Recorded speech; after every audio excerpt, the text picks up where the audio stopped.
High guys and welcome back to the channel Deepak Yadav education. तो guys UPSC prelims 2024 का paper हो चुका है समाप्त। आज के इस पूरे वीडियो के अंदर में बहुत ज़्यादा डिटेल से एनालिसिस करने वाले हैं। आपको बहुत सारे वीडियोस मिल चुके होंगे, सुबह से आपने हज़ारों वीडियोस देख लिए होंगे कि हाँ ये क्वेश्चन आया है, वो क्वेश्चन आया है ना, इसको वैसे किया जा सकता है, वैसे किया जा सकता है, या फिर आपने देखे होंगे सारे आंसर कीज़ वगैरह अपलोड हो चुकी हैं। वैसा हम कुछ नहीं करने वाले।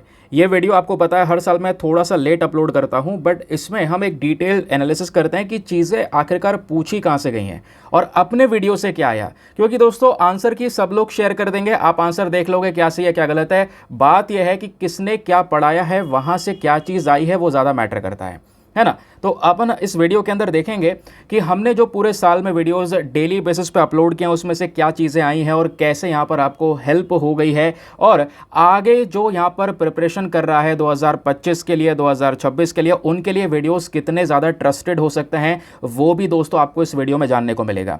पहले कोई भी कमेंट मत कीजिएगा, पहले आप अच्छे से वीडियो देख लो। और यहीं पर आपको पहले मैं एक और चीज़ बता दूं, मुझसे बहुत सारे लोग पूछ रहे थे सर अब की बार का पेपर कैसा है, बहुत हार्ड तो नहीं है। देखिए 2023 का पेपर सभी लोगों ने देखा होगा। लास्ट ईयर का जो यूपीएससी का प्रीलिम्स का पेपर था बहुत ही ज़्यादा टफ था, बहुत मुश्किल था।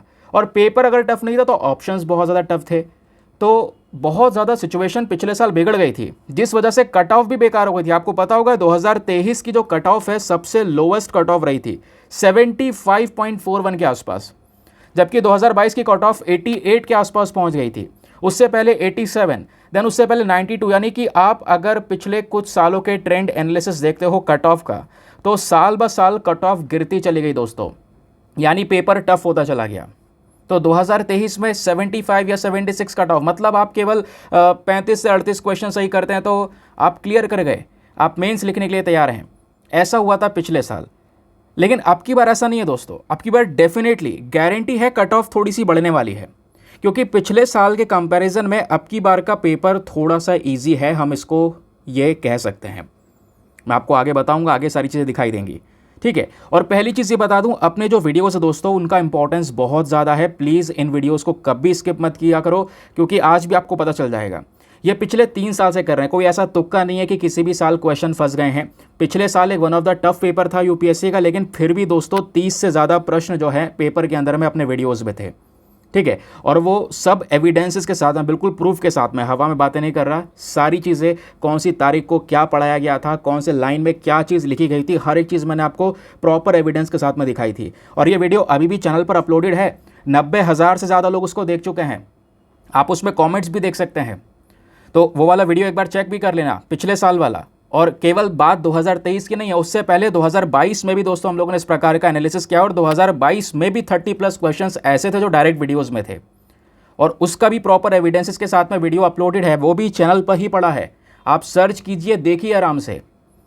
लेकिन दोस्तों अब की बार 2023 आ चुका है, 2024 आ चुका है, और 24 का जो पेपर हुआ है यहाँ पर भी 30+ क्वेश्चंस आराम से निकल रहे हैं। अगर हम देखें, मतलब 30+ क्वेश्चन वो हैं जो डायरेक्टली यहाँ पर वीडियोस में हैं, जिसके बारे में लाइन टू लाइन इन्फॉर्मेशन लिखी हुई है। अगर इनडायरेक्ट देखें तो ऐसे यहाँ पर 40+ जा रहे हैं। अभी आपको रियलिटी पता चल जाएगी। तो अब बिना कोई देरी करे मैं आपको कुछ चीज़ें बता देता हूँ दोस्तों। जो भी मैं आपको वीडियोस के अंदर में पढ़ाता हूँ वो सारी चीज़ें टेलीग्राम पर भी शेयर करता हूँ। उसके लिए हमने लास्ट ईयर एक प्राइवेट ग्रुप भी स्टार्ट किया था, याद होगा, है ना। उस प्राइवेट ग्रुप को ज्वाइन जिसने किया होगा, आज पता चलेगा कि उसको कितना ज़्यादा हेल्प हुई है। यहाँ पे कोई आपसे 50,000, 60,000 या 10,000 इतने भी रुपया नहीं लिया गया था, केवल 499 रुपीज़ चार्ज करके दोस्तों यहाँ पे केवल आपको एक ग्रुप में ज्वाइन करवाया गया था। आज उस ग्रुप का इंपॉर्टेंस देखिएगा, ये यहाँ पर आप देख पाओगे, ये है वो पूरा का पूरा ग्रुप। 2 अपने पास ग्रुप में, एक में बेसिकली अभी सभी को ऐड किया जा रहा है। अभी आपको वो भी दिखाऊंगा कि कैसे वो ग्रुप कितने लोगों के लिए सबसे ज़्यादा हेल्पफुल होगा। उसी तरीके से ये भी अपने पास में ग्रुप है, इसमें सारा कंटेंट, जैसे आज 16 जून है, आज जो भी मैंने आपको मॉर्निंग में पढ़ाया था वो सारा डेटा यहाँ पर पब्लिश किया हुआ है। ऐसी डेली जो भी पढ़ाता हूँ मैं सब कुछ अपने एक पर्सनल ग्रुप में रखता हूँ, एक प्राइवेट ग्रुप में डालता हूँ, फिर PDF आपको वहाँ पर भी मिल जाता है, ठीक है। अब देखिए जो क्वेश्चंस आज हमें देखने को मिले हैं अपने पेपर से, वो वाला, ठीक है। और 1-2 क्वेश्चन बाद मैं आपको बताऊंगा कि कैसे आप इस ग्रुप को ज्वाइन कर सकते हो, जिस ग्रुप की मैं बात कर रहा हूं, जिससे आपको बहुत दोस्तों हज़ारों फ़ायदे होंगे। थोड़ा सा वेट करना और आपको बहुत ज़्यादा एक कह सकते हो मज़ा आने वाला है। सबसे पहला क्वेश्चन जो आज का देखने को मिला हमारे पेपर में वो बहुत ही ईजी था। इस क्वेश्चन के लिए आपको कहीं पे नोट्स वगैरह पढ़ने की ज़रूरत ही नहीं है, कुछ भी नहीं है। मतलब इस क्वेश्चन को आपको सॉल्व करना ही था दोस्तों। नहीं कर पाए तो छोड़ दो फिर प्रिपरेशन, सच्ची बता रहा हूँ।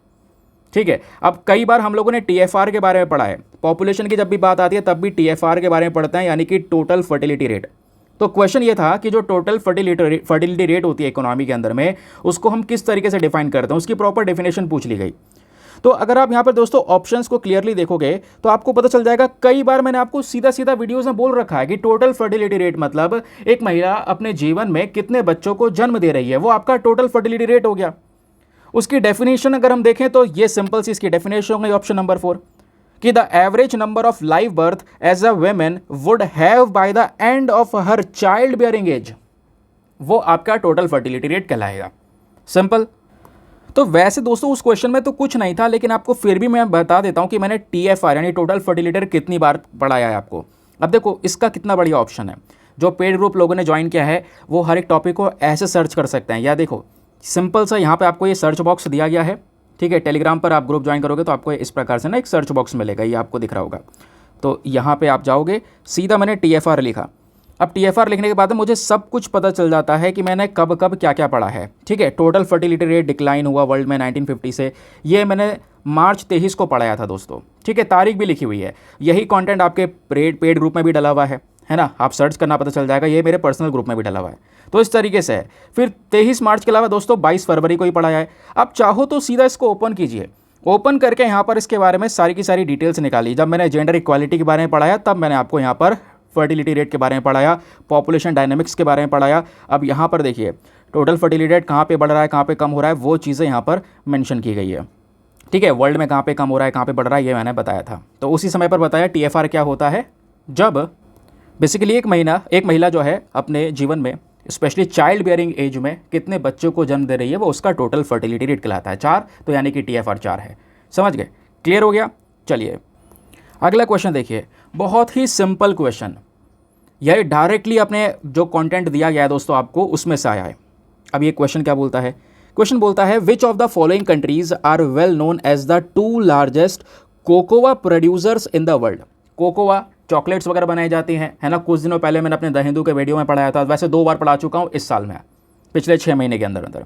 तो जो कोकोआ प्रोड्यूसर्स है दोस्तों, वो कौन कौन से दुनिया में 2 सबसे बड़े प्रोड्यूसर, कौन से 2 सबसे बड़े देश है जो सबसे ज़्यादा उत्पादन करते हैं कोकोआ का। तो इसका सही उत्तर क्या होना चाहिए, इसका सही उत्तर है ऑप्शन नंबर सी। यहाँ पे कोट आइवोरे एंड घाना, ये 2 कंट्रीज़ हैं। अब चलो जिसने नहीं पढ़ा होगा वो कैसे सॉल्व करेगा, और जिसने पढ़ा होगा या जिसने वीडियोस देखे तो वो कैसे सॉल्व कर पाएगा, आपको चलो मैं वो दिखाता हूँ। हम वापस गए पीछे, सीधा हम यहाँ पर कहाँ पे जाएंगे, अपने सर्च बॉक्स में। मैं यहाँ पर क्या लिखूँगा, कोकोआ लिखूँगा। एक सेकेंड, आपके सामने मैं सब कुछ लिख रहा हूँ, कोकोआ लिख दिया। अब यहाँ पर देखिए दोस्तों 9 जून को हमने पढ़ा है, आप 9 जून का वीडियो देख लीजिएगा, द हिंदू का वीडियो ओपन करना यूट्यूब के ऊपर में, आपको वहाँ पे मिल जाएगा। 9 जून से पहले भी हमने पढ़ रखा है, 27 मार्च को भी कोकोआ के बारे में पढ़ रखा है। ये आप लोग यहाँ पर देख पा रहे होंगे, कभी मैं ओपन कर दूँ तो ये आपको नजर आएगा। तो ये 27 मार्च, ये तारीख आपको दिख रही होगी, इधर देखना, ठीक है, इस वाले सर्कल में देखना, ठीक है, ये 27 मार्च दिख रहा होगा। तो कोकोआ प्रोडक्शन के बारे में डिस्कशन किया, कोकोआ क्या होता है वो मैंने आपको बताया। उसके अलावा जब बात आई प्रोड्यूसिंग कंट्रीज़ के बारे में, तो मेजर प्रोड्यूसिंग कंट्रीज़ में कौन कौन से देश हैं इसमें आइवरी कोस्ट का नाम भी है दोस्तों, ये आप देख पा रहे होंगे, और घाना का नाम भी है। तो दोनों के दोनों देश इसमें प्रेजेंट हैं। वैसे 2 कंट्रीज़ और भी हैं इसमें, नाइजीरिया, कैमरून, बट वो ऑप्शंस में अवेलेबल नहीं है। तो ये हमारे दोनों के दोनों सही उत्तर। तो आपका ऑप्शन नंबर कौन सा हो गया, सी इज़ द करेक्ट आंसर। देखा 2 क्वेश्चन सरल तरीके से, बिल्कुल क्लियर। तीसरे क्वेश्चन पर आओ। तीसरा क्वेश्चन यहाँ पे बोलता है कंसिडर द फॉलोइंग कंट्रीज। यहाँ पे आपको 4 देशों के नाम दिए गए, Finland, Germany, Norway and Russia. आपसे पूछा गया है इनमें से कितनी, हाउ मैनी, कितनी कंट्रीज ऐसी हैं जो नॉर्थ सी के साथ में बाउंड्रीज को शेयर करती हैं या बॉर्डर्स को शेयर करती हैं, ये आपसे पूछा गया। अब देखिए क्या आप कहोगे, ये तो देखो सिंपल सा है, तो आपको पढ़ के जाना भी चाहिए था। नॉर्थ सी अक्सर न्यूज़ में रहता है, कई बार आपको पढ़ाया गया है। कच्चे तेल के बारे में पढ़ाया है, कच्चा तेल कहाँ से निकाला जाता है, नॉर्थ सी से सबसे ज़्यादा निकाला जाता है, ब्रेंट क्रूड ऑयल, वो पढ़ा होगा। उसके अलावा यहाँ पे देखिए मैं आपको क्लियर दिखाता हूँ, हमारे 2 वीडियोज़ अपलोड होते हैं, आपको पता होगा। हमने पिछले साल अगस्त में स्पेशली, ये तारीख भी दिख रहा होगा, स्क्रीनशॉट मैंने ले लिया है, आप चेक कर सकते हैं चैनल पर, ठीक है, दीपा यादव एजुकेशन। यहाँ पे 1 अगस्त 2023 का जो इंडियन एक्सप्रेस का वीडियो है, उसमें मैंने मिनट भी, इसलिए मैंने ऐसा स्क्रीनशॉट लिया कि आप 22 मिनट 23 सेकंड पर इस वीडियो को ओपन कर लीजिएगा। यहाँ पे आपको नॉर्थ सी के बारे में दिख रहा होगा, हमने डिटेल से पढ़ा है। इसी वीडियो का मैंने दूसरा स्क्रीनशॉट भी लिया है, ये देखिए, नॉर्थ सी का फोटो यहाँ पे आपको दिखाया गया है और नॉर्थ सी के बारे में डिटेल से एक्सप्लेन किया है कौन कौन से कंट्रीज़ इसके साथ में बाउंड्रीज़ को शेयर करते हैं। ठीक है, अब जो हमारे ऑप्शंस के अंदर में अवेलेबल है उसमें से क्लियरली दिखाई दे रहा है, एक तो जर्मनी है और दूसरा दोस्तों यहाँ पे नॉर्वे है। इसके अलावा रशिया वगैरह आपको आसपास नहीं दिखाई देगा। तो आपका ये 2 कंट्रीज़ यहाँ पे शेयर कर रही है बॉर्डर्स को, उसके हिसाब से यहाँ पर आपका आंसर क्या होगा, आपका जर्मनी हो गया, नॉर्वे हो गया, तो यानी कि option number B only 2 is the correct answer. समझ गए, ये भी बहुत ईजी हो गया। अब दोस्तों यहाँ पर पहले मेरी बात को सुनिएगा। जैसे मैंने आपको सर्च कर करके दिखाया है ना, वो हमारा पेड ग्रुप है। पेड ग्रुप में सारे पीडीएफ्स अपलोड होते हैं और वो जो पीडीएफ है प्रिंटेबल फॉर्म में होता है। चाहो तो आप उसका प्रिंट आउट वगैरह निकलवा सकते हैं, आराम से उसको पढ़ सकते हैं, स्टोर करके रख सकते हैं, है ना। या जो पीडीएफ्स है जो आपका मैनेज वगैरह करते हैं उसमें बहुत दिक्कतें आती हैं, स्टोर करके रखना, सीक्वेंस मैनेज करना, वो सारी दिक्कतें आपकी खत्म हो जाती हैं इस पेड ग्रुप को ज्वाइन करके। और इस पेड ग्रुप में आपको सारे के सारे डेली जो मैं करंट नोट्स पढ़ाता हूँ वो सब प्रोवाइड करवाए जाते हैं सिंपल से पीडीएफ में, जिसमें आपका टाइम बिल्कुल बर्बाद ना हो। और दोस्तों ये जो ग्रुप को ज्वाइन करने का फ़ी पेमेंट है ना, वो बहुत मिनिमम है, just 499 for the life time access. जब तक आपका सिलेक्शन ना हो जाए तब तक आप 499 में ग्रुप को ज्वाइन करके रखें, सारे पीडीएफ्स को डाउनलोड करके डेली बेनिफिट्स उठाएं। गारंटी है कुछ दिनों बाद अमाउंट रिकवर हो जाएगा आपका, आप खुद देख पा रहे होंगे, लेकिन बेनिफिट्स फिर भी मिलते रहेंगे।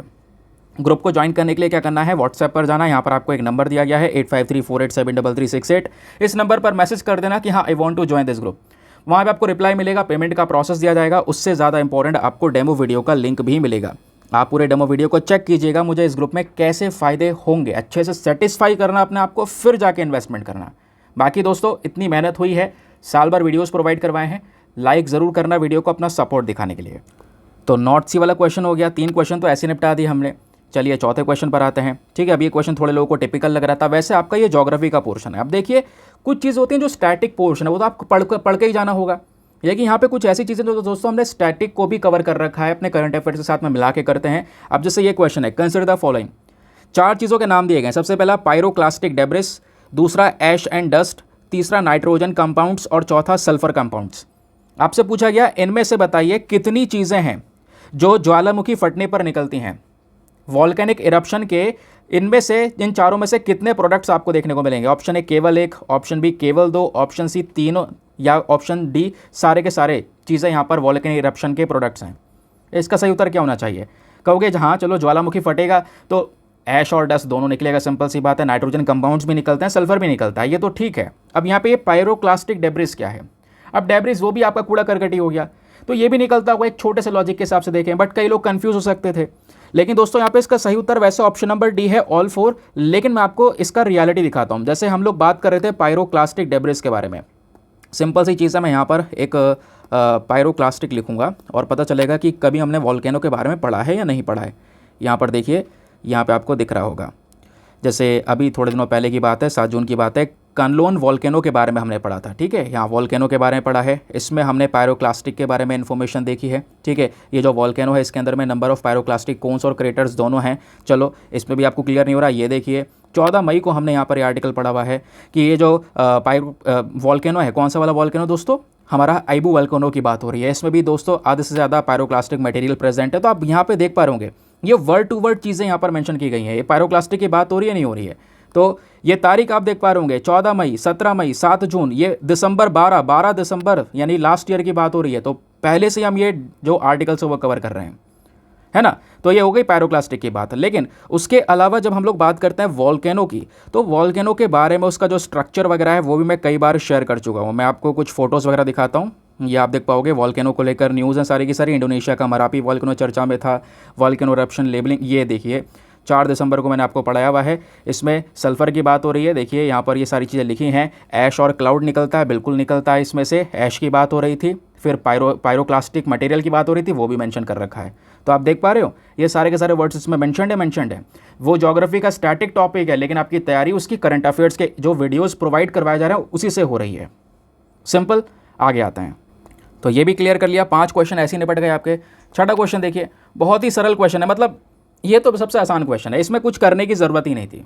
देखो सिंपल सा, पॉलिटी का, हाँ अब की बार क्या है, पॉलिटी का भाई बहुत बड़ा जोर है और पॉलिटी के क्वेश्चन आसान भी हैं। तो सिंपल सी बात है, जो पॉलिटिकल मतलब जो जिसका पॉलिटिकल साइंस और इंटरनेशनल रिलेशन का ऑप्शनल था ना, जिसने ऑप्शनल चूज़ कर रखा होगा वो पक्का मेंस लिख रहा है। ज़्यादातर लोग तो मेंस लिख रहे हैं पक्का, जिनका हिस्ट्री ऑप्शनल था वो परेशान होने वाले हैं। हिस्ट्री के क्वेश्चंस अब की बार दोस्तों बहुत ही ज़्यादा कम है, बहुत ज़्यादा, 4-5 क्वेश्चंस मिलेंगे बस। अब ये देखिए, ये क्वेश्चन है, under which of the following articles of the constitution of India has a supreme court of India placed the right to privacy. अब राइट टू प्राइवेसी कौन से आर्टिकल में यार? ऑप्शन नंबर डी आर्टिकल 21 में है। अब ये सब तो छोड़ो, ये क्वेश्चन यूपीएससी ऑलरेडी पूछ चुका है 2022 में, और वो क्वेश्चन जो प्रीवियस ईयर एनालिसिस होता है उसमें मैं कर चुका हूँ। आर्टिकल 21 सिंपल सा लिखूंगा, ये देखिए आर्टिकल 21 की बहुत चर्चाएं की हैं मैंने।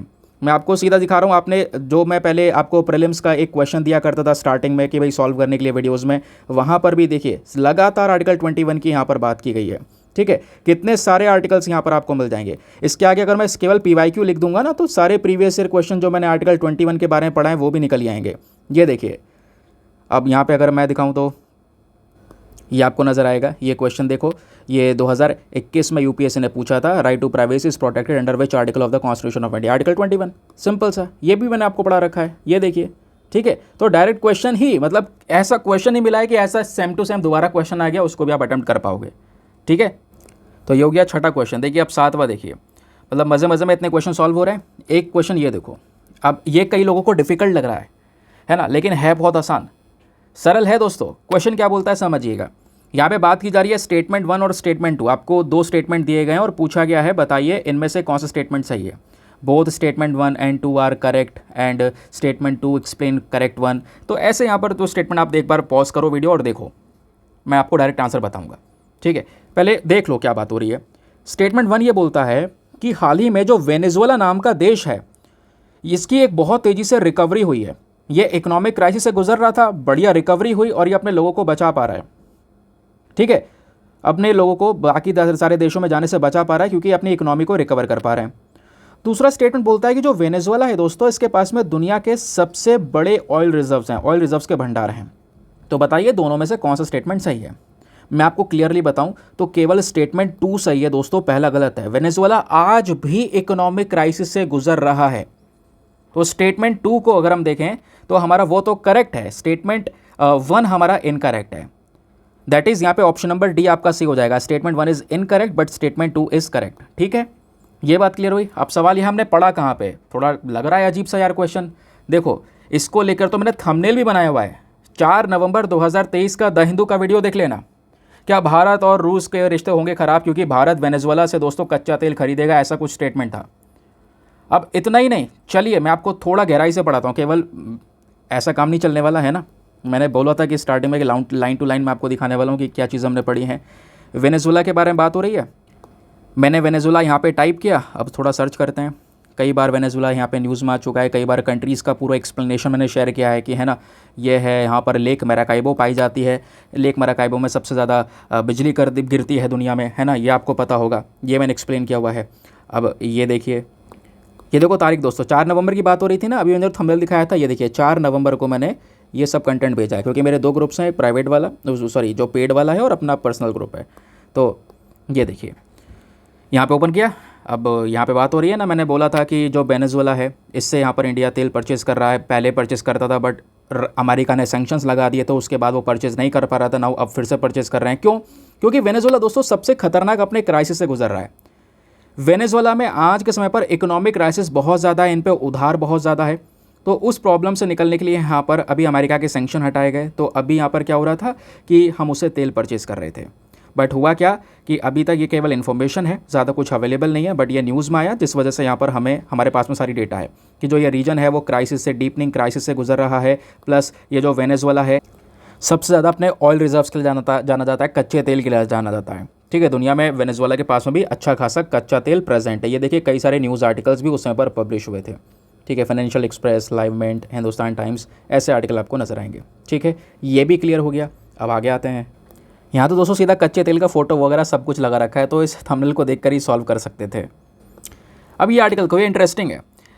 कई बार मैं बोलता हूँ ना एक्सरसाइज के बारे में क्वेश्चन पूछा जाएगा, स्पेशली देशों के नाम ध्यान रखो कि वो अभ्यास कौन से 2 देशों के बीच में होता है। ये बात मैं हमेशा बोलता हूँ, नहीं बोलता हूँ, जो लोग जुड़े हुए हैं उनको पता होगा कि किन 2 देशों के बीच में अभ्यास हो रहा है, वो ध्यान रखना ज़रूरी है। अगर यहाँ पे वो केस अगर पता होता ना दोस्तों, झट से क्वेश्चन सॉल्व हो जाता। ये देखिए बात हो रही है एक्सरसाइज मित्र शक्ति 2023 के बारे में।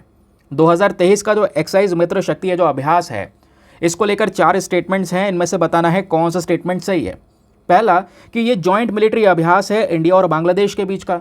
दूसरा, इसकी शुरुआत हुई पुणे में। तीसरा, एक जॉइंट रेस्पॉन्स है आतंकवाद से लड़ने के लिए। चौथा, इंडियन एयरफोर्स यहाँ पे इसका हिस्सा बना था। तो बताइए यहाँ पर चारों में से क्या सही होगा। और बता दूं, इसी क्वेश्चन के साथ में यूपीएससी एलिमिनेशन टेक्निक को वापस से लेकर आ चुका है, लेकिन ज़्यादा खुश होने की ज़रूरत नहीं, हो सकता है अगले साल हटा दे। मतलब ऑब्वियसली हर साल कुछ नया नया शौक मिलता ही है। तो यहाँ पे बताया क्या है, पहला स्टेटमेंट से आप पूरे क्वेश्चन को सॉल्व कर पाओगे। बात हो रही है एक्सरसाइज मित्र शक्ति के बारे में। तो क्या वो भारत और बांग्लादेश के बीच में होता है? नहीं, भारत और श्रीलंका के बीच में होता है दोस्तों। तो पहला सिस्टम ही गलत हो गया। और आप देख पाओगे ऑप्शन, इसमें पहला है, इसमें पहला है, इसमें पहला है। तो ए बी सी फटाफट इन सबको हटा दो। बचा कौन सा? D. 2, 3, 4 is the correct answer. समझ गए? अब मैं थोड़ा सा आपको यहाँ पर यह दिखा देता हूँ कि हमने एक्सरसाइज मित्र शक्ति के बारे में पढ़ा है या नहीं पढ़ा है। सिंपल सा मैं यहाँ पर मित्र शक्ति लिख देता हूँ, पता चलेगा कब पढ़ा है। क्या हो रहा है यार, देखो ये आ गए हम यहाँ पर। तो ये बात हो गई, ये हमने पढ़ा था इंडिया श्रीलंका का रिलेशन, 25 जुलाई में पढ़ा है। उससे पहले कई बार पढ़ा है, ये देखो सब आपको दिख रहा होगा। लास्ट ईयर 2023 से ही पढ़ते हुए आ रहे हैं, ठीक है। बहुत सारे आर्टिकल्स हैं। तो आपका जो मित्र शक्ति अभ्यास है, जो मिलिट्री एक्सरसाइज है, ये इंडिया और श्रीलंका के बीच में कंडक्ट होता है। सीधा सीधा लिखा है, नहीं लिखा है लाइन में? लिखा है ना। इनके बीच में एक नेवल एक्सरसाइज भी होता है जिसका नाम है सिलिनेक्स। समझ गए? तो दोस्तों ये भी क्वेश्चन झट से सॉल्व हो गया। आप देख पा रहे हो 8-10 क्वेश्चन हम कितने आराम से सॉल्व कर रहे हैं, सीधा डायरेक्ट कंटेंट से। अभी रुक जाओ, एक और क्वेश्चन है। कल कह रहा हूँ, पिछले साल बहुत ज़्यादा चर्चा हुई थी विमेन रिप्रेजेंटेशन बिल की, पार्लियामेंट में महिलाओं का रिप्रेजेंटेशन को बढ़ाने की, स्पेशली लोकसभा के अंदर में। उसके लिए एक नया बिल लेकर आया गया था, नाम था नारी शक्ति वंदन अधिनियम। इसको लेकर आपके सामने 3 स्टेटमेंट्स हैं, बताने हैं इनमें से कौन सा स्टेटमेंट सही है। अगेन यहाँ पर फिर से एलिमिनेशन टेक्निक का इस्तेमाल होगा और यहीं पे गेम खत्म कर देंगे हम। और ये एक छोटा सा लॉजिक भी लगेगा। क्या बात हो रही है दोस्तों, पहला स्टेटमेंट इस अधिनियम को लेकर यह बोलता है कि इस बिल को लेकर जो प्रोविजंस होंगे वो कब से आने शुरू होंगे? 18वें लोकसभा से। 18वें लोकसभा से मतलब रिजर्वेशन दे दिया जाएगा। अरे 18वां लोकसभा तो शुरू हो चुका है ना, अभी तो इलेक्शन समाप्त हुए थे, अभी तो शुरू हुआ है, लोकसभा स्टार्ट हो चुका है। इसमें तो कोई ऐसा चीज़ हुई नहीं है इम्प्लीमेंट, आगे के लिए यहाँ पर वो बात की गई है। तो पहला ऑप्शन ही आपका गलत है। और पहला गलत है तो अगेन यहाँ पर फिर से दोस्तों इसमें देखोगे ए में 1 है, बी में 1 है और डी में भी 1 है। बचा कौन सा? C. Again 2 and 3 is the correct answer. ठीक है। अब लोकसभा के बारे में आपको डिटेल से बता चुका हूँ, 17वें लोकसभा के सेशन के बारे में आपको बहुत डिटेल से पढ़ा चुका हूँ। अगर विश्वास नहीं है तो मैं एक बार आपको यहाँ पर दिखा देता हूँ। सिंपल सा मैं लोकसभा टाइप करूँगा और अभी थोड़े दिनों पहले हमने लोकसभा के स्पीकर के बारे में पढ़ा था। 18वां लोकसभा सेशन शुरू हो चुका है, मैंने आपको ये बताया था। उसके अलावा अगर हम लास्ट देखें, कई क्वेश्चंस हम लोगों ने यहाँ पर पहले सॉल्व भी किए हैं। प्रैक्टिस क्वेश्चंस मैंने आपको सॉल्व करवाएं, ये आपको क्लियरली दिख रहा होगा। दोस्तों वो सब तो छोड़ो, यहाँ पे आप सीधा सीधा देख पा रहे होंगे 3 मई को मैंने पूरा एडिटोरियल डिस्कस किया हुआ है, ठीक है। और बता रखा है 17 लोकसभा के बारे में, 17 लोकसभा के बारे में सब कुछ यहाँ पर एक क्लैरिटी आपको मिल जाएगी। और इतना ही नहीं, फिर उसके बाद अभी हम बात कर रहे थे वेमेन रिजर्वेशन बिल के बारे में, तो वो भी हमने पढ़ रखा है, ठीक है। अब इस तरीके से यहाँ पे मैंने टाइप कर दिया वेमेन रिजर्वेशन बिल, आप नीचे जाएंगे इस तरीके से आप देख पाएंगे। पिछले साल हमने सितंबर में 26 सितंबर को डिटेल से आर्टिकल डिस्कस किए हैं। ये देखिए वेमेन रिजर्वेशन बिल 2023, ठीक है। ये बिल किस चीज़ के बारे में बात करता है? महिलाओं को रिजर्वेशन देने के बारे में फोकस करता है। काम बहुत पहले से चल रहा था बट अभी तक इम्प्लीमेंट नहीं किया गया है। बाकी नोट मैंने आपको बताया भी है कि ये 15 साल तक रहेगा, ठीक है। ये 15 ईयर्स आप देख पा रहे होंगे, मैंने नोट में लिख कर ही बताया, पॉज करके पढ़ सकते हैं। और यहाँ पर देखेंगे आप तो हमारा जो ऑप्शन नंबर 2 है ये यही बोलता है कि this will be in force for 15 years after becoming an act. सही बात है। तो दूसरा तीसरा तो वैसे भी सही है, पहला गलत है, हम एलिमिनेशन का भी यूज़ कर सकते थे, ठीक है। 11-12 क्वेश्चन आपके सॉल्व हो रहे हैं। आगे आते हैं, अगला क्वेश्चन इंटरेस्टिंग है। ये क्वेश्चन काफ़ी लोगों को डिफिकल्ट लगा, ठीक है। कई सारे लोग टेलीग्राम पर ऑलरेडी मैसेज कर चुके हैं, लेकिन मैं कहूँगा बहुत ईजी है। ईजी क्यों है समझिएगा। यहाँ पे 3 देशों के नाम दिए गए और उन तीनों देशों का जो न्यूज़ में रहने का रीज़न है वो यहाँ पर दिया गया। बताइए वो रीज़न क्या सही है उस देश का न्यूज़ में रहने के लिए? तो इसको देखते हुए यहाँ पे अपने ये जो 3 पेयर दिए हैं, बताना है इनमें से कौन सा पेयर सही है। How many of the pairs are correct, कितने पेयर सही है ये बताना है, कौन सा सही है ये नहीं बताना। अब पहला, अर्जेंटीना जो है ये वर्स्ट इकोनॉमिक क्राइसिस के लिए न्यूज़ में रहा। सही बात है दोस्तों, बिल्कुल सही बात है कि अर्जेंटीना में इकोनॉमिकली हालत बहुत ज़्यादा ख़राब हुए, तो पहला वाला तो मैचिंग सही है। दूसरा सूडान हमेशा कॉन्फ्लिक्ट की वजह से न्यूज़ में रहा है, वहाँ पे आर्मी और पैरामिलिट्री फोर्सेस के बीच में लड़ाई हुई उसकी वजह से, तो दूसरा वाला स्टेटमेंट भी सही है। तीसरा टर्की न्यूज़ में रहा है, इसकी मेंबरशिप नाटो की हटा दी गई थी, रद्द कर दी गई थी इस वक्त की वजह से। नहीं दोस्तों, टर्की अभी भी नाटो का मेंबर है। तो थर्ड वाला स्टेटमेंट गलत है, थर्ड वाली पेयरिंग गलत है, बट पहली और दूसरी वाली पेयरिंग अभी भी सही है। तो आपका ऑप्शन नंबर भी ओनली 2 पेयर्स करेक्ट हो जाएंगे।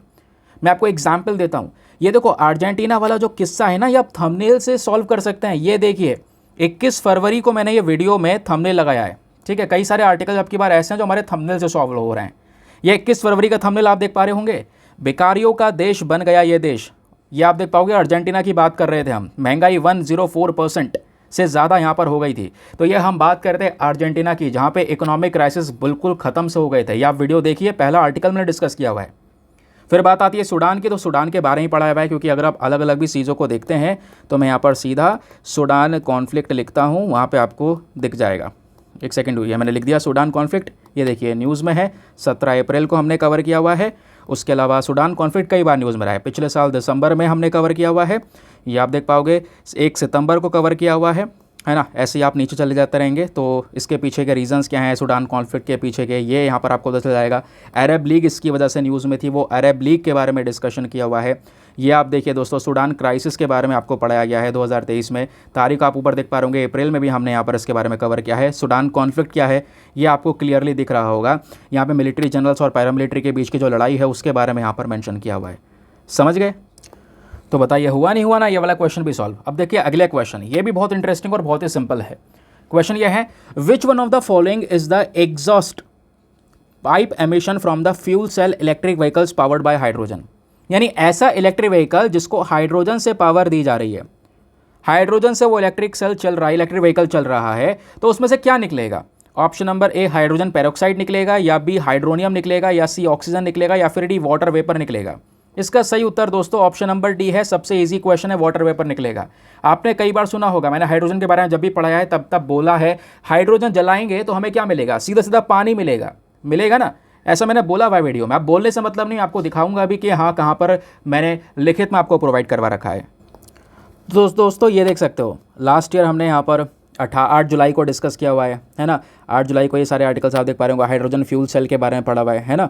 उसके अलावा ग्रीन हाइड्रोजन के बारे में पढ़ा हुआ है, अगस्त में पढ़ा हुआ है, सितंबर में पढ़ा हुआ है, अक्टूबर में पढ़ा हुआ है। तो जुलाई, अगस्त, सितंबर लगातार हम पिछले साल से हर महीने ही आर्टिकल डिस्कस कर रहे हैं। अगर मान लो किसी भी तारीख का खोल लें, जैसे ये खोल लिया, तो यहाँ पे बात हो रही थी कि जर्मनी ने अपना पहला इस प्रकार से हाइड्रोजन पावर ट्रेन्स लॉन्च किया, उसको लेकर डिस्कशन कर रहे थे। तो अब यहाँ पर ये देखिए सिंपल सी बात है, यहाँ पे फ्यूल सेल की बात हो रही थी।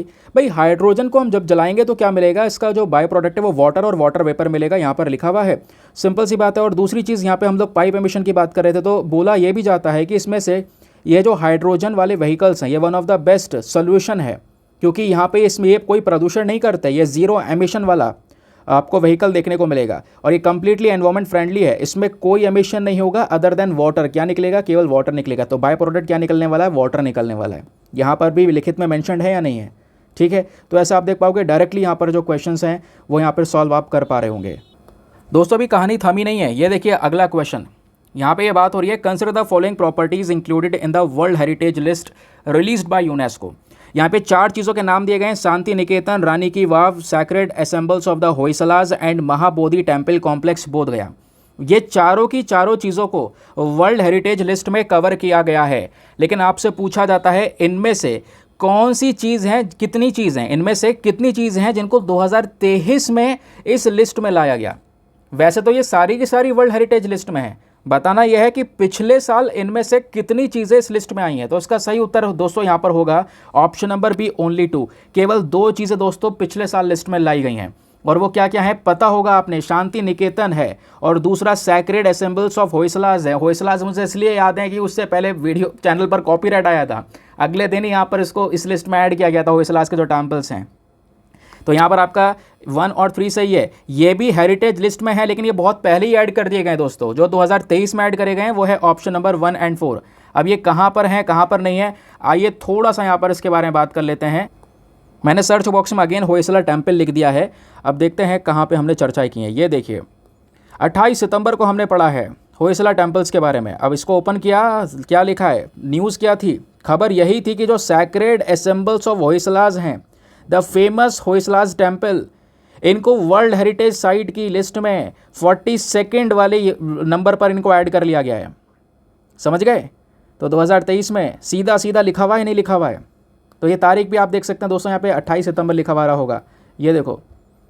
इतना ही नहीं, इसी के नीचे ये भी मेंशन किया गया है कि ये तो चलो इसको मिला ही मिला, इस लिस्ट में ऐड किया, उससे पहले शांति निकेतन, इसको भी दोस्तों यहाँ पे इस लिस्ट में ऐड कर लिया गया है। दोनों चीज़ें एक साथ ही लिखी हुई हैं, वैसे मैंने अलग अलग भी पढ़ा रखी हैं। अगर आप शांति निकेतन के बारे में सर्च करोगे तो वो भी हमने डिटेल से पढ़ रखा है।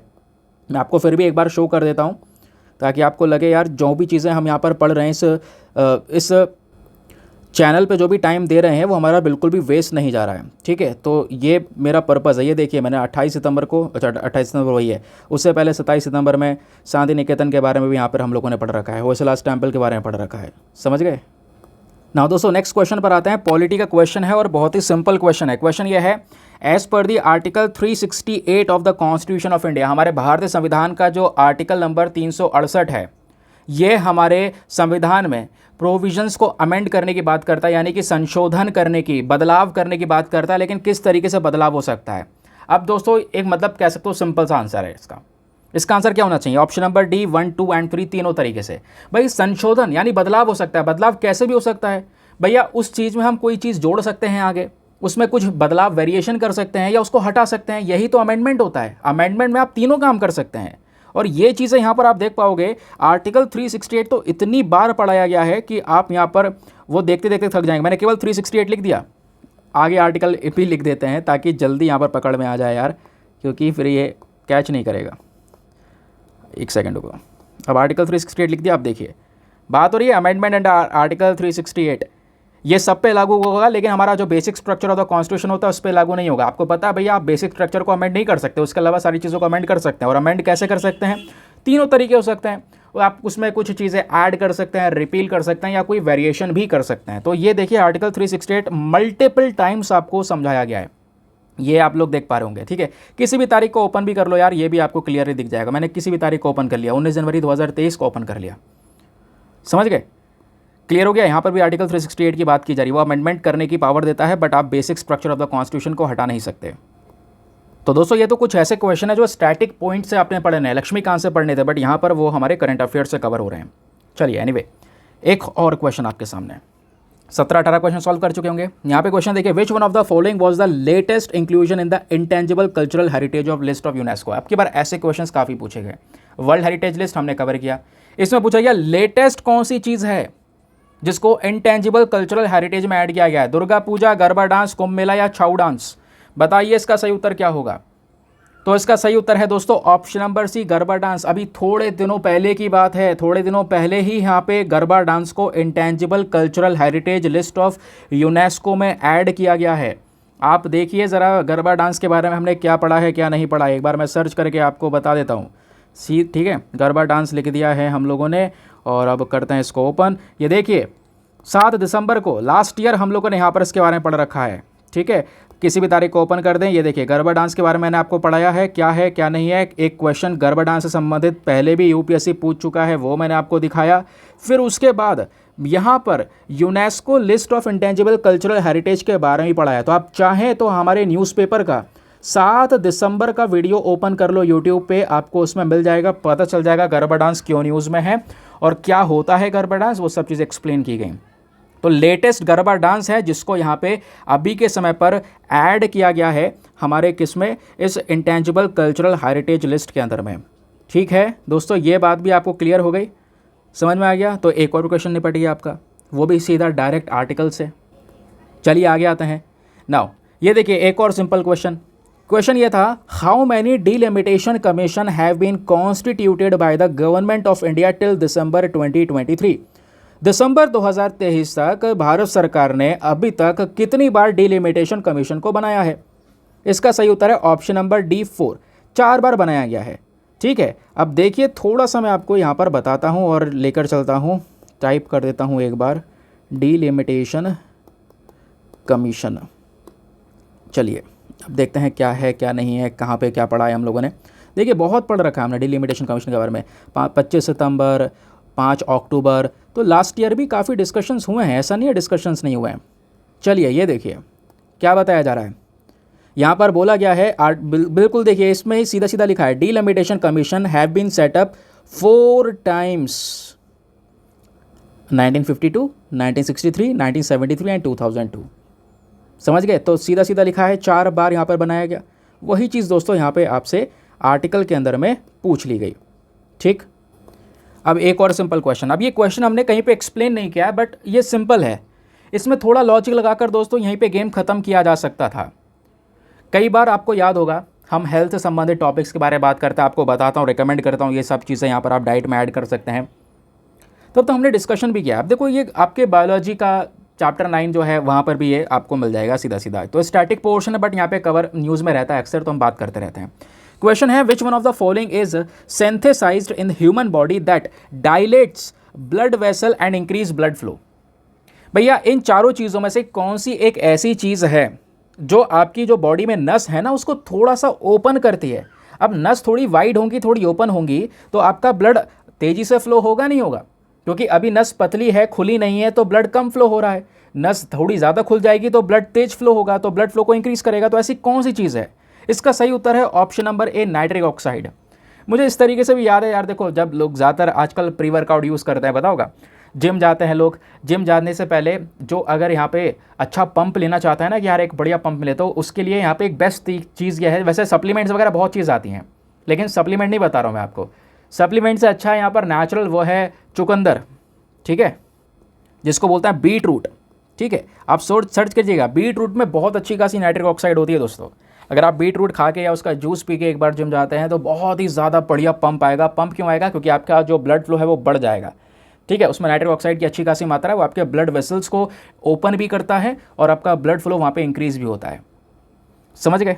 तो एक सिंपल सी चीज़ है ये, मतलब प्रैक्टिकल चीज़ है। अगले क्वेश्चन पर आते हैं।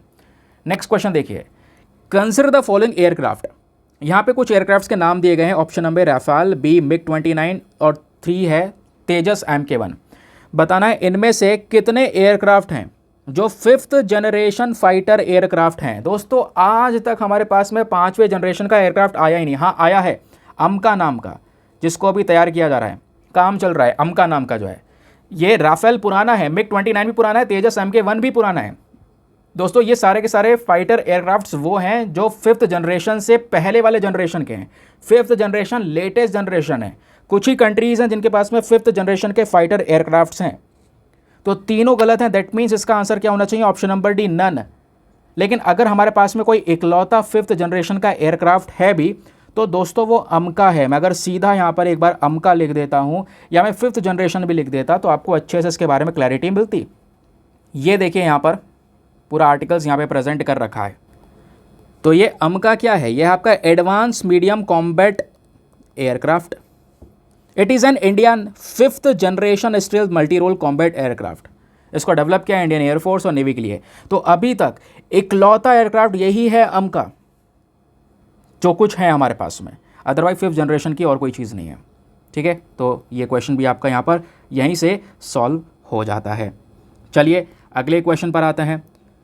यहाँ पर बात हो रही है consider the following airports. 3 airports के नाम दिए गए हैं आपको और पूछा गया है बताइए पिछले कुछ समय पर इन तीनों में से कौन से एयरपोर्ट हैं जिनको बनाया गया है as a green field projects. अब दोस्तों एक होता है ग्रीन फील्ड प्रोजेक्ट और एक होता है ब्राउन फील्ड प्रोजेक्ट। ज़रा इनके बीच का डिफरेंस समझिएगा। जो ग्रीन फील्ड प्रोजेक्ट्स होते हैं ना उसको बिल्कुल स्क्रैच से स्टार्ट किया जाता है, यानी खाली ज़मीन पड़ी है, बंजर ज़मीन, उस पर यहाँ पर पूरी तरह से एयरपोर्ट को खड़ा कर देना। और एक होता है brown field projects. Brown field projects वो होते हैं भैया एक माला बना हुआ है उस पर दूसरा माला बना देना, उसको अपडेट कर देना, अपग्रेड कर देना, जो भी कहो, है ना। यानी एयरपोर्ट बना हुआ है उसको थोड़ा और बड़ा कर देना, एक्सटेंशन कर देना, वो आपका ब्राउन फील्ड प्रोजेक्ट्स होते हैं। तो यहाँ पे आपसे पूछा जा रहा है इन तीनों एयरपोर्ट्स में से कौन से 2 एयरपोर्ट्स हैं जिनको as a green field projects तैयार किया गया। इसका सही उत्तर है option number A, 1 and 2 only. Vijayawada international airport दोस्तों पुराना है, उसको अपडेट किया गया था, बाद में अपग्रेड किया गया था। ठीक है, बाकी ये जो 2 हैं दोस्तों, डोनी पोलो एयरपोर्ट और दूसरा है कुशीनगर इंटरनेशनल एयरपोर्ट, ये दोनों ग्रीन फील्ड प्रोजेक्ट्स हैं। इनको स्टार्ट किया गया है, शुरू से स्क्रैच से बनाया गया है और विश्वास नहीं करेंगे आप, इनके बारे में हमने पढ़ रखा है। मैं आपको बताता हूँ, देखिए टाइप करके दिखाता हूँ डोनी पोलो एयरपोर्ट के बारे में। ठीक है, डोनी पोलो लिख दिया मैंने, पकड़ लेगा इतने में। यहाँ पर देखिए 4/6/2023 2023 में हमने बात की है, 2022 में भी यहाँ पर इसके बारे में चर्चा हुई है। आप इमेजिन कीजिए 2022 2023 देन उसके बाद अभी यहाँ पर 2024 में इसकी बात हो रही है। तो ये मैंने पूरा फ़ोटो शेयर किया हुआ है, आप चेक करना। और इस फोटो में डोनी पोलो एयरपोर्ट सीधा सीधा लिखा है कि एक नया एयरपोर्ट है। और क्या है ये, एक ग्रीन फील्ड एयरपोर्ट लिखा है, नहीं लिखा है यहाँ पर आप देखो line to line. Arunachal Pradesh के अंदर जो उसकी कैपिटल है ईटानगर दोस्तों, वहाँ पे इसका उद्घाटन किया गया था। ठीक है, तो ये बात हो गई डोनी पोलो एयरपोर्ट की। दूसरा, अगर मैं यहाँ पर कुशीनगर के बारे में बात करूँ, क्योंकि दूसरा तो वो है ना, तो कुशीनगर एयरपोर्ट में अगर लिख देता हूँ तो ये चर्चा में आया था बुद्धिस्ट सर्किट की वजह से। तो ये 2021 में 2022 में यहाँ पर न्यूज़ में रहा था, हमने डिस्कशन किए हुए आर्टिकल्स आपके सामने यहाँ पे नजर आएंगे। कुशीनगर एयरपोर्ट को देखोगे तो उत्तर प्रदेश में है। ठीक है, अभी इसको इंटरनेशनल लिस्ट की जो होती है उस में लेटेस्टली इसको ऐड किया गया था। बुद्धिस्ट टूरिज्म के पर्पस इसको तैयार किया गया था। और ध्यान रखिएगा इस पूरे एयरपोर्ट का नया उद्घाटन हुआ था, इनॉग्रेशन हुआ था, क्योंकि इसको पूरी तरह से डेवलप किया गया था, बिल्कुल स्क्रैच से बनाया गया था। समझ गए? तो ये दोनों एयरपोर्ट्स के बारे में हमने डिस्कशन किया हुआ है। क्लियर? अब दोस्तों एक क्वेश्चन ये देखिए, यहाँ पर बात हो रही है, दो स्टेटमेंट आपको दिए गए हैं, स्टेटमेंट 1 एंड स्टेटमेंट 2। पहला बोलता है there is instability and worsening security situation in the Sahel region. Sahel region के बारे में पता होगा, अफ्रीका में आता है साहेल रीजन।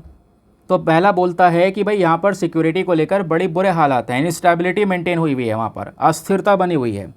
दूसरा स्टेटमेंट बोलता है कि साहेल रीजन में पिछले कुछ समय पर जो कई सारे देश हैं उनमें मिलिट्री टेक ओवर हो चुका है, तख्ता पलट हो चुका है, मिलिट्री ने रूल करना शुरू कर दिया है। ये आपसे यहाँ पर क्वेश्चन पूछा गया है दोस्तों। तो इसका सही उत्तर क्या है? इसका सही उत्तर ऑप्शन नंबर ए होना चाहिए। Both statement 1 and 2 are correct, क्योंकि ये सही में साहेल रीजन की स्थिति अभी के समय पर काफ़ी गंभीर है, क्योंकि वहाँ पे तख्ता पलट भी है और उस एरिया में काफ़ी इनस्टेबिलिटी भी है। अगर मैं यहाँ पर सर्च करता हूँ साहेल रीजन, तो आइए देखते हैं क्या हमने पढ़ा है या नहीं पढ़ा है। बिल्कुल पढ़ा है। ये देखिए साहेल रीजन को कई बार मैंने डिटेल्स एक्सप्लेन भी किया है। 17 अप्रैल तारीख साइड में आपको दिख रही होगी। ठीक है, उससे पहले फ़ोटोज़ देखिए, ये फ़ोटोज़, ठीक है, ये है हमारा साहेल रीजन अफ्रीका का। ये देश आते हैं नाइजर, चैड, सूडान। अब सूडान से लिंक कर लो, सूडान को लेकर एक और क्वेश्चन है। सूडान में यही तो बात हो रही थी, कॉन्फ्लिक्ट चल रहा है मिलिट्री और पैरामिलिट्री के बीच में। तो यहाँ पर इस पूरे रीजन में अनस्टेबिलिटी बनी हुई है। इन एरियाज़ में, चाहे बुर्किना फासो हो गया दोस्तों, ये वो एरियाज़ हैं जहाँ पर तख्ता पलट हुआ है। वहाँ पे जो मिलिट्री है उन्होंने कंट्रोल कर लिया है, रूल कर रहे हैं, वो डेमोक्रेसी वगैरह सब कुछ ख़त्म कर दी है। तो साहिल रीजन की ये बात हो रही है। जो पिंक कलर का रीजन है दोस्तों आपका साहिल रीजन है। क्लियर? समझ में आ गया? तो ऐसे यहाँ पर क्वेश्चंस बन रहे हैं। मज़ा आ रहा है ना दोस्तों? बस खाली आपने क्या करना है, बिल्कुल पूरा रोज़ यहाँ पे कंसिस्टेंसी के साथ में अच्छे से वीडियो फॉलो करना है। पता है अब की बार एक गलती ये भी हुई है, हमारा कंटेंट थोड़ा सा कम हुआ पिछले कुछ समय पर, क्योंकि मैं बहुत सारे हेल्थ इशूज़ से गुजर रहा था। स्पाइन की प्रॉब्लम हो गई थी, फिर हेल्थ इशू हो गया था, तो पिछले 6 महीने मेरे बहुत बेकार रहे हैं। जैसे तैसे हमने वीडियोज़ अपलोड करे हैं, रेगुलर बेसिस पर कंसिस्टेंसी मेंटेन की है। लाइफ में बहुत सारी प्रॉब्लम्स आई हैं। कल भी एक बहुत बड़ी प्रॉब्लम हम फेस कर चुके हैं। कल आपको बताया, मैंने मॉर्निंग के वीडियो में बताया था, जो दादी हैं वो कल एक्सपायर हो गई हैं। तो वो भी यहाँ पर मतलब लगातार कुछ ना कुछ ऐसे घटता चला गया यार। और वो जनवरी से लेकर जून निकलने वाला है। तो अब ये हाल हो गया। वीडियोस में थोड़ा कंटेंट अब की बार कम रहा, मैं खुद बिलीव करता हूँ। और अगर मैं जैसा पिछले साल मैंने आपको पढ़ाया था ना, उस लेवल का मैं पढ़ाता, तो मैक्सिमम 40+ क्वेश्चंस हम टच करते, डेफिनेटली टच करते, जो डायरेक्ट हमारे वीडियो से होते हैं। लेकिन आगे मैं विचार बना चुका हूँ यार, कुछ भी हो मतलब पूरे, जैसे अब की बार ऑनेस्टी के साथ में पढ़ाया है ना, थोड़ा सा कॉम्प्रोमाइज़ हुआ है, डेफिनेटली मैं एक्सेप्ट कर रहा हूँ, बट वो कॉम्प्रोमाइज़ मैं आगे नहीं होने दूंगा। ऑनेस्टी के साथ में हर एक चीज़ मैं आपको प्रोवाइड करवाने की कोशिश करूँगा, क्योंकि दोस्तों वीडियो से काफ़ी सारी चीज़ें आ रही हैं। ये एक ट्रेंड सेट हो चुका है, कोई तुक्केबाजी नहीं है। 2022 का पेपर देखा, 23 का पेपर देखा और 2024 का भी देखा। बट आपका काम होगा अच्छे से चीज़ों को फॉलो करें, जो आपको दिया जा रहा है वो पढ़ें। पेड ग्रुप्स में सारा कंटेंट मिल जाता है, पीडीएफ्स आपके सिक्योर रहते हैं, उसको ज्वाइन कर लें। फ़ोन 99 में कुछ नहीं जा रहा है। आप इतना पैसा इधर उधर खर्च कर देते होंगे, मुझे केवल इनको मेंटेन करने के लिए, उनके अंदर मेंटेनेंसी को चलाने के लिए वो लेना ही पड़ता है अमाउंट। ठीक है, तो आपको पता है वो चीज़ें यहाँ पर आप दूसरी जगह पर हज़ारों रुपये यहाँ पर पे कर रहे होंगे हर एक चीज़ के, कोर्स के, बट यहाँ पे केवल 499 ही चार्ज किया जाता है। ठीक है, चलिए एक और क्वेश्चन। आप देखिए ये वाला जो क्वेश्चन है ये बचपन से पढ़ते हुए आ रहे हैं। अब ये वाला क्वेश्चन भी आपको सॉल्व करना चाहिए था, और अभी भी जिसको नहीं पता वो सॉल्व करेगा इसको। बोला ये जा रहा है दुनिया में बताइए कौन से 2 देश है जिनके बीच में सबसे बड़ी बाउंड्री है। बचपन से सुनते हुए आ रहे हैं, पता नहीं आपने सुना है नहीं सुना है, लेकिन पढ़ाया जाता है दोस्तों शुरू से। कई सारी चीज़ें ऐसी हैं आज के पेपर में जो ज्योग्राफी से सीधे सीधे लिंक हुई हुई हैं। इसका सही उत्तर है option number A, Canada and US. Canada और अमेरिका ये 2 देश है दोस्तों जिनका दुनिया का सबसे बड़ी बाउंड्री देखने को मिलती है। दोनों सबसे बड़ी बाउंड्रीज के साथ में शेयर करती हैं। तो एक सिंपल क्वेश्चन था यहाँ पर ये वाला। फिर कुछ क्वेश्चन ऐसे थे लॉजिकली सॉल्व करने वाले, जैसे एक क्वेश्चन यहाँ पर ये देखने को मिलेगा, कंसिडर द फॉलोइंग कंट्रीज। यहाँ पे 5 देशों के आपको नाम दिए गए हैं। Which of the above are frequently mentioned in their median for their low birth rates. वहाँ पे लोगों की जो पॉपुलेशन है वो कम हो रही है, बूढ़े लोग ज़्यादा हो रहे हैं, एजिंग पॉपुलेशन बढ़ती चली जा रही है। ऐसे कौन से देश आपको नजर आएंगे इन 5 में से? तो दोस्तों इटली बिल्कुल है, उस स्थिति में आ चुका है, हाल ही में हमने एडिटोरियल पढ़ा था। जापान लंबे समय से इसी स्थिति में है, जापान में बूढ़े लोग ज़्यादा हैं, पॉपुलेशन कम देखने को मिलेगी, है ना। फिर तीसरी चीज़ यहाँ पे साउथ कोरिया है, साउथ कोरिया जापान के जस्ट बराबर में ही है, वहाँ पर भी वही हाल है, पॉपुलेशन बुजुर्ग होती चली जा रही है और बर्थ रेट बहुत कम हो चुका है। तो यही केवल 3 देश हैं, ऑप्शन नंबर ए मतलब 1, उसके अलावा 2 एंड 4। 1, 2 एंड 4 किस में है? ऑप्शन नंबर ए में है, ये सही है। तो लॉजिकली सॉल्व कर सकते थे या नहीं कर सकते थे? बिल्कुल कर सकते थे, क्योंकि पॉपुलेशन के मामले में नाइजीरिया, साउथ अफ्रीका जैसे कंट्रीज कभी चर्चा में आए नहीं दोस्तों। फिर एक क्वेश्चन ये था, ये आपकी बार इंटरेस्टिंग आया, बुक्स को लेकर कहीं भी किसी ने एक्सपेक्ट नहीं किया था, बट एक क्वेश्चन आया। अब क्वेश्चन यहाँ पर यह था कि बताइए 2 किताबें हैं, the India way and why Bharat matters. इन दोनों किताबों में से इन दोनों किताबों का ऑथर कौन है? कई लोग यहाँ पर लगा के आ रहे हैं, मैं उनके पेपर देख रहा था, कई लोग यहाँ पे शशि थरूर लगा कर आए, लेकिन दोस्तों मैं आपको बताऊँ, कई मैंने पॉडकास्ट देखे, आजकल आपको पता होगा एस जयशंकर जी के बहुत सारे पॉडकास्ट पड़े हुए हैं, हर कोई यहाँ पर प्रोमिनेंट पर्सनैलिटीज़ के पॉडकास्ट आपको यूट्यूब पर देखने को मिलेंगे। तो कई पॉडकास्ट में दोस्तों एस जयशंकर जी ने वाई भारत मैटर्स की चर्चा की है। ये तो आपको पता ही होना चाहिए था, वाई भारत मैटर्स बुक बहुत चर्चाओं में देखने को मिली है। तो वाई भारत मैटर्स जो है, ये जो किताब है दोस्तों, ये यहाँ पर एस जयशंकर जी ने लिखी है, सुब्रमण्यम जयशंकर, हमारे एक्सटर्नल अफेयर मिनिस्टर, उनकी किताब है। वैसे द इंडिया वे ये भी इन्हीं की किताब है, समझ गए। तो इसको देखते ही मैंने यहाँ पर मतलब बोला चलो आसान क्वेश्चन है, लेकिन आसान उनके लिए जिनको पता होगा, डेफिनेटली ये चीज़ है, ठीक है। तो वैसे मैंने पॉडकास्ट में सुना था इनकी किताब के बारे में, तो मुझे एकदम याद आ गया। मैंने सोचा यार कभी कभी ऐसी चीज़ें भी काम हो जाती हैं, खैर काम आती हैं। पॉडकास्ट वैसे आपको काफ़ी नॉलेज देता है, लेकिन तभी देखो जब बिल्कुल आप सारा काम समाप्त करके टाइम बच गया हो तब। अब एक आर्टिकल ये भी है, इसमें भी दोस्तों लॉजिक लगा सकते थे, ठीक है। अब मैंने क्या लॉजिक लगाया मैं आपको आगे बताऊंगा, हंसी आएगी। यहाँ पर ये 3 स्टेटमेंट आपको देखने को मिल रहे हैं। आपसे पूछा गया बताइए इनमें से कितने स्टेटमेंट्स हैं। ये ऑप्शन नंबर ए, जो लायंस हैं do not have a particular breeding season. जो लायंस होते हैं उनका कोई भी प्रॉपर जो ब्रीडिंग सीज़न होता है वो नहीं होता है, साल में कभी ब्रीडिंग कर सकते हैं, सिंपल। दूसरा, जो दूसरे बड़े बड़ी कैट्स हैं, लायन, टाइगर, इनकी बात कर रहे हैं, लेपर्ड जैसे यहाँ पे बड़ी बड़ी कैट्स हैं, इनको छोड़ के बात करेंगे तो चीता जो है दोस्तों इनकी तरह दहाड़ता नहीं है। जैसे शेर दहाड़ता है ना, वैसे चीता नहीं दहाड़ता। ये बात दूसरे स्टेटमेंट बोली गई। तो बताइए यहाँ पर क्या दूसरा वाला स्टेटमेंट सही है? शेर दहाड़ रहा है, चीता नहीं दहाड़ता। हाँ, ये बात सही है दोस्तों। मैं आपको बताऊँ, इसको लेकर एक कंट्रोवर्सी भी हुई थी। हिंदुस्तान टाइम्स नाम का चैनल है यूट्यूब पर, और उनका आर्टिकल भी देखने को मिलेगा, कंटेंट भी देखने को मिलेगा। हुआ ये था कि कोई पॉलिटिशियन थे कि आपको पता होगा जो ये चीता है वो भारत में लेकर आए गए थे, है ना। भारत में चीता ख़त्म हो गए तो हमने अफ्रीका से मंगाए थे। तो जब चीता लेकर आए तो चीता ने यहाँ पर दहाड़ा। अब वो दहाड़ गया, बेसिकली उसकी बिल्ली जैसी आवाज़ है, क्योंकि वो दहाड़ता नहीं है दोस्तों चीता, है ना। उसकी दहाड़ आप सुनना, मतलब उसको रोरिंग नहीं बोलेंगे फिलहाल, दहाड़ना अलग होता है, उसका चिंगाड़ना अलग था। तो उसका वीडियो जब वायरल हुआ तो कुछ पॉलिटिशियन थे जिन्होंने यहाँ पर कमेंट कर दिया कि आप चीता लेकर आओ या बिल्ली लेकर आए हो। उसको लेकर उन पॉलिटिशियन की बहुत ज़्यादा ट्रोलिंग की गई थी। वो वीडियो यहाँ पर हिंदुस्तान टाइम्स पे अपलोडेड है, आप चाहे तो सर्च कर सकते हैं। तो उसके बेसिस पर यहाँ पे जो चीता है वो मुझे समझ में आया यार, कि यहाँ एकदम याद आया कि जो चीता है यार वो दहाड़ता तो नहीं है, उसकी जो साउंड है वो बिल्ली जैसे आपको देखने को मिलेगी चिंगाड़ने की, ठीक है। तो स्टेटमेंट नंबर जो 2 है वो हमारा बिल्कुल भी सही नहीं है, वो गलत है। सॉरी, स्टेटमेंट 2 जो है वो हमारा सही है कि यहाँ चीता लायन की तरह दहाड़ता नहीं है, उसका जो दहाड़ने का तरीका वो बिल्कुल अलग है, ठीक है। तो 2 वाला सही है। तीसरा वाला देखो, तीसरा वाला यहाँ पे बोलता है unlike male lions, male leopards do not proclaim their territory by scent marking, ठीक है। जैसे यहाँ पर मेल लायंस होते हैं, अगर हम देखेंगे जो मेल लेपर्ड्स हैं वो अपनी टेरिटरी को प्रोक्लेम नहीं करते, ऐसा नहीं है। इनमें जितनी भी बिग कैट्स हैं सभी अपनी टेरिटरी को डिफाइन कर चुकी है, अपनी टेरिटरी को मेंटेन करके चलते हैं कि वो हमारा रीजन है। तो तीसरा वाला दोस्तों वैसे ही यहाँ पर आपको रॉन्ग देखने को मिलेगा। तो तीसरा वाला लॉजिकली रॉन्ग हो चुका है। तो यहाँ पर डी में भी 3 है, सी में भी 3 है, बी में भी 3 है। आपका ऑप्शन नंबर 1 एंड 2 ओनली यहाँ पर सही हो जाता है। यानी बिल्कुल लायंस का यहाँ पर कोई भी पर्टिकुलर ब्रीडिंग सीजन नहीं होता, वो पूरे समय पर यहाँ पर पूरे साल में कभी भी ब्रीडिंग कर सकते हैं। तो 1 और 2 हमारा सही उत्तर हो गया। ठीक है, फिर एक क्वेश्चन ये था, कई सारे लोगों को ये थोड़ा क्वेश्चन कॉम्प्लेक्स लगा, जो होना चाहिए था, बट इसके बारे में दोस्तों हमने पढ़ा है। मैं आपको फिर से बता रहा हूँ। क्वेश्चन है यहाँ पर PFAS के बारे में पूछा है। PFAS क्या है? यह है परफ्लोरोएल्काइल एंड पॉलीफ्लोरोएल्काइल सब्सटेंस, जिसका यूज़ किया जाता है बहुत सारे कंज्यूमर प्रोडक्ट्स को तैयार करने के लिए।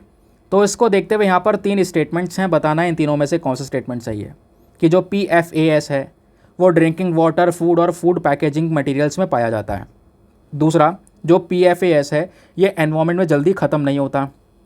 तीसरा, कि अगर कोई एनिमल लगातार यहाँ पर PFAS के एक्सपोजर में रहेगा तो ये जो है उस एनिमल्स को भी हार्म कर सकता है। ठीक है, तो यहाँ पर दोस्तों तीनों के तीनों स्टेटमेंट्स यहाँ पे सही हैं, क्योंकि PFAS कोई अच्छी चीज़ नहीं है। ठीक है, इस सब्सटेंस का यूज़ किया जाता है कई सारी चीज़ों को बनाने में। ऑप्शन नंबर डी 1, 2 एंड 3 सही है। आइए मैं आपको थोड़ा सा इसके बारे में डिटेल्स पढ़ाता हूँ। वैसे हमने पढ़ा है PFAS के बारे में, मैंने सर्च किया, PFAS लिख दिया। अब देखिए हमने 14 मार्च को इसके बारे में पढ़ा हुआ है। ठीक है, ये पर एंड पॉलीफ्लोरोएल्काइल सब्सटेंसेस क्या होता है, क्लियर हो गया दोस्तों। तो यहाँ पर आप देख पाओगे तो एक ये ह्यूमन मेड केमिकल्स के ग्रुप का हिस्सा आपको देखने को मिलेगा। तो इनको यहाँ पे हम फॉरएवर केमिकल्स भी बोलते हैं, यानी नेचुरली ब्रेक डाउन नहीं होते, तो एनवायरनमेंट में डिग्रेड नहीं होते। यहाँ पे खुद लिखा हुआ है they do not degrade easily, they do not degrade easily लिखा हुआ है, नहीं लिखा है, डायरेक्ट ये वर्ड लिखा हुआ है, सेंटेंस लिखा हुआ है जो हमारे क्वेश्चन में पूछा गया है। समझ गए। बाकी जो इनका यूज़ है यहाँ पर इनका फूड प्रोडक्ट्स में भी किया जाता है, ये आप यहाँ पर देख पाओगे, फूड पैकेजिंग के अंदर यूज़ किया जाता है, ये भी सीधा सीधा लिखा है। तो 2 ऑप्शन आपके सही हैं। तीसरा भी सही है दोस्तों, क्योंकि यहाँ पर ये जो PFAS है इसका जो लेवल ऑफ कॉन्टेमिनेशन है, इसका जो इंक्रीजिंग लेवल ऑफ कॉन्टेमिनेशन है एयर, वाटर, सॉइल तीनों में देखने को मिलेगा। तीनों में यहाँ पर ये फैल रहा है, इससे काफ़ी सारी हेल्थ रिस्क हो सकती है, प्लस एनिमल्स और ह्यूमंस दोनों के अंदर में यहाँ पर इम्पैक्ट पड़ सकता है। तो आपका यहाँ पर जो PFAS को लेकर क्वेश्चन यहाँ पर जो देखने को मिल रहा है उसको देखते हुए आपके तीनों के तीनों यहाँ पर स्टेटमेंट्स बिल्कुल सही हैं। ठीक है, तो ये भी क्लियर हो गया। तो थोड़ा टिपिकल क्वेश्चन था, बट हमने पढ़ा हुआ था तो अच्छे से एक्सप्लेन कर पाए। अब देखिए एक आर्टिकल यहाँ पर ये भी है, एक सेकंड को, ये तो हम सब कुछ एक्सप्लेन ही कर चुके हैं ना। एक आर्टिकल ये भी है, बट एक क्वेश्चन यहाँ पर ये भी है। ये क्वेश्चन थोड़ा इंटरेस्टिंग था, ये भी कॉम्प्लेक्स था, समझने में मुश्किल हो सकती है, बट फिर भी कुछ कुछ चीज़ें हमने पढ़ी हैं तो उसके हिसाब से मैं आपको बताता हूँ। यहाँ पर पूछा गया, एक तरफ आपको 3 वाटरफॉल के नाम दिए हैं, उन वाटरफॉल के रीजन्स के जगह जगह वो वाटरफॉल कहाँ कहाँ पे उन रीजन्स के नाम दिए गए। फिर बराबर में उनकी नदियों के नाम दिए गए हैं कि कौन कौन सी नदियों में, क्योंकि वाटरफॉल है तो सिंपल सी बात है भाई, किसी नदी पे तो हो गई ना। तो उन 3 नदियों के नाम दिए गए। तो पूछा गया इनमें से बताओ कितने पेयर्स करेक्टली मैच हुए हैं। कहने का मतलब है क्या धुआंधार वाटरफॉल मलवा रीजन में नर्मदा रिवर के ऊपर है। ऑप्शन नंबर बी, क्या जो हुंद्रू वाटरफॉल है ये छोटा नागपुर में सुबार नारेखा रिवर के ऊपर है। या ऑप्शन नंबर सी, जो ये गरसोपा वाटरफॉल है क्या ये वेस्टर्न घाट्स में नेत्रवती रिवर के ऊपर है। तो बताइए इन तीनों में से कितने सही हैं। इसका सही उत्तर ऑप्शन नंबर बी है, केवल 2 स्टेटमेंट सही है दोस्तों। कौन कौन से सही है आइए मैं आपको बताता हूँ। पहला वाला सही है और दूसरा वाला सही है, तीसरा वाला गलत है। क्यों? क्योंकि जो गरसोपा वाटरफॉल है ये नेत्रवती नहीं श्रावती नदी के ऊपर में है। श्रावती नदी भी कर्नाटका में है, बट पहला और दूसरा सही है।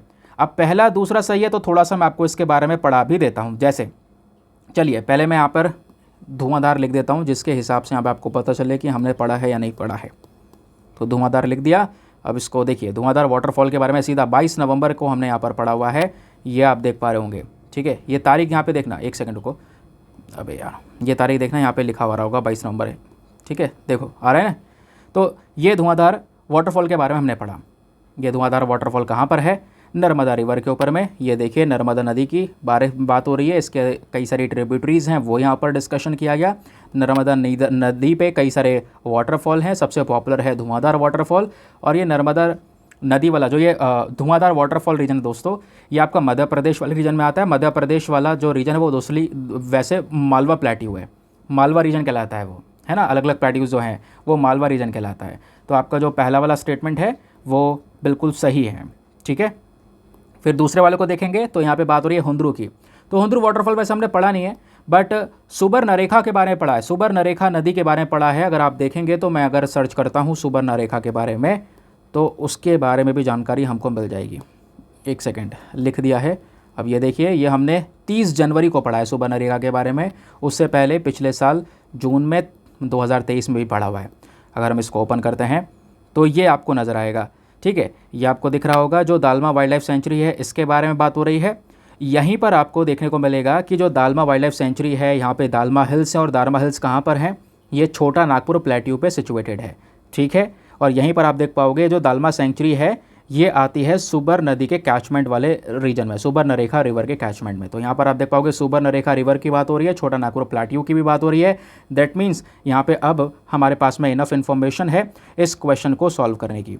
तो अपन अगर देखेंगे तो यहाँ पर ये दोनों मैच हो रहे हैं, ये भी मैच हो रहा है, तो ये हमारे 1 और 2 सही हैं, बट थर्ड वाला ऑप्शन हमारा बिल्कुल गलत है।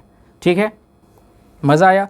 तो दोस्तों ये तो मैंने आपको ऐसे 26-27 क्वेश्चंस ऐसे दिखा दिए हैं जो डायरेक्टली यहाँ पर आपको आर्टिकल से देखने को मिल जाएंगे, डायरेक्टली यहाँ पर आपको जो हमने कंटेंट दिया है उससे आपको मिल जाएंगे।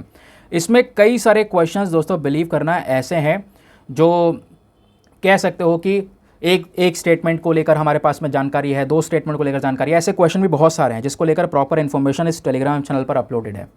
समझ गए? तो ये फ़ायदे हैं आपको पेड ग्रुप्स को ज्वाइन करने के। आप सीधा सर्च करके सब चीज़ें जान सकते हो कहाँ पे क्या फ़ायदा हो रहा है। बाकी धीरे धीरे करके और भी क्वेश्चंस की जो डिटेल्स है वो आपके वीडियोस के साथ में मैं शेयर करूँगा। मैं भी ये दिखा रहा हूँ कितने क्वेश्चंस एग्जैक्टली हमारे वीडियो से देखने को मिल जाते हैं। मज़ा आया? दोस्तों आप लोगों से वही सेम रिक्वेस्ट है, जितना ज़्यादा हो सके कंसिस्टेंस के साथ में वीडियोस देखिएगा। मैं भी पूरे पावर के साथ में एक बेहतर से बेहतर वीडियोस लेकर आऊँगा आपके सामने। बाकी आप लोगों से कल के द हिंदू के वीडियो में एक छोटी सी राय भी मांगूंगा, वो अपनी राय वहाँ पे शेयर करना है। ठीक है, आज के लिए इतना ही, मिलते हैं आपसे अगले वीडियो में। आज के लिए bye bye, have a nice day, thank you and जय हिंद।